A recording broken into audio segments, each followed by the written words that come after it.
ये तालाब जलाशय लिखा हुआ है, जबकि यहाँ न तो कोई बिक्री हो सकता, न निर्माण हो सकता, न कोई कार्रवाई हो सकती। खबर रीवा से है, जहां शहर के वार्ड क्रमांक 2 में स्थित लखौरा बाग का अस्तित्व बिगाड़ने का प्रयास किया जा रहा है। यह आरोप अधिवक्ता संघ के पूर्व अध्यक्ष और न्याय की लड़ाई लड़ रहे वीरेंद्र सिंह ने लगाए हैं। पत्रकार वार्ता के दौरान अधिवक्ता वीरेंद्र सिंह ने बताया कि उक्त तालाब में अवैधानिक रूप से भूमि स्वामी के रूप में नरेश चंद्र चौरसिया, राकेश कुमार चौरसिया, दुर्गा चौरसिया, अंकुर, स्वाति, महेश चंद्र चौरसिया निवासी वार्ड क्रमांक 24 के द्वारा अपने नाम करा लिया है और तालाब के स्वरूप को परिवर्तन कर रहे हैं, जबकि टाउन ऑफ कंट्री प्लानिंग में भी जलाशय देखा जा रहा है। उक्त राजनीतिक संरक्षण प्राप्त लोग तालाब के स्वरूप को परिवर्तन करने के लिए अमदा हैं। श्री सिंह ने बताया कि संरक्षण प्राप्त लोग तालाब का अस्तित्व मिटाने में जुटे हुए हैं। सुनियोजित ढंग से विगत वर्षों एक यज्ञ कराया गया और उसी के आड़ में उक्त तालाब पर कब्जा किया गया था, जिसकी शिकायत उनके द्वारा की गई है तो कार्रवाई हुई है। बताया जाता है कि तालाब में पानी भरा था, लेकिन उस पानी को निकालकर स्थिति मिटाने का प्रयास किया जा रहा था, जिसकी जानकारी के बाद प्रशासन पहुंचा और उक्त कार्य पर रोक लगा दिया है। आइए आपको सुनाते हैं अधिवक्ता वीरेंद्र सिंह को, जिन्होंने पूरी घटना के संबंध में जानकारी दी है।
तालाब महाराज रीवा का बनाया हुआ था, रघुराज सागर तालाब के नाम से ये जाना जाता है।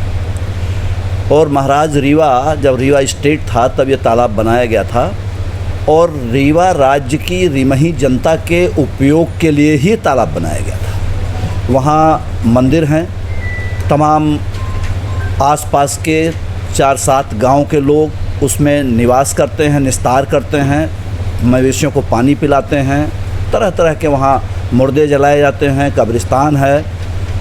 इस तरह का उपयोग इस तालाब का हमेशा से स्टेट के ज़माने से होता चला आ रहा था।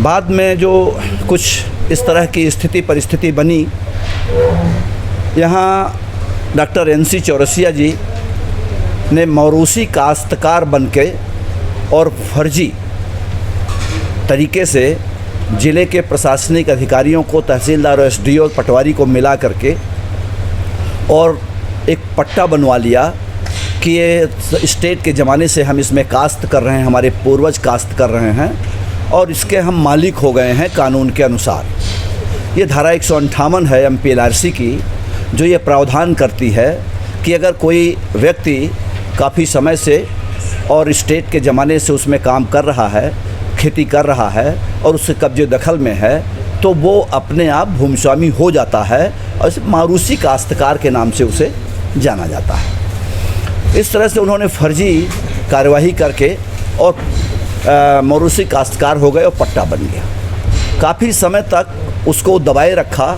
जिससे कोई किसी वरिष्ठ न्यायालय में उसे चुनौती न दी जा सके। लेकिन जो उनकी नियत थी, जो उनका उद्देश्य था, जब उसको अमल में लाने की उन्होंने कोशिश की और उस तालाब की भूमि को 27/2 है, जो करीब 54 या 58 एकड़ करीब है, उसमें लोगों से सौदा किया उन्होंने और उसको बेचने की कोशिश की। कई नामी गिरामी लोग जो अपराध जगत से जुड़े थे उसमें शामिल किए गए और ग्वालियर और बांदा से लोगों को बुलाया गया और बंदूक की नोक पर उस पूरे करीब 24 एकड़ भूमि पर उन्होंने तार बाड़ी लगा करके पक्की फेंसिंग कर दी और पूरा कब्जा कर लिया।